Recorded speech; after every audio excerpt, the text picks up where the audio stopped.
Hey everyone, welcome to Tech My Life. In today's video, I'm gonna show you how to share someone's profile in Tango. So let's get started. Begin by launching your Tango application. Now tap on your profile picture icon at the top left corner of your screen. Tap on your displayed name. Then tap on the following option. Select one of the user that you would like to share profile. Now tap on the three vertical dots at the top right corner of the user's profile page. To share someone's profile in Tango, tap on the Share Profile option. And then select any one of the options.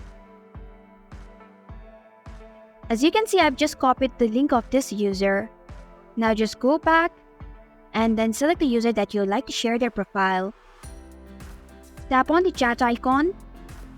At the bottom of your screen, you will be able to find message box. Tap on it and then paste the link that you have just copied.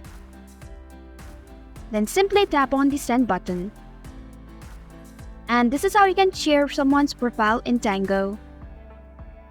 Thanks for watching Tech My Life. If you like this video, hit the like button and drop a comment with any questions or feedback. If you are new, subscribe and click the bell icon to stay updated on the future videos.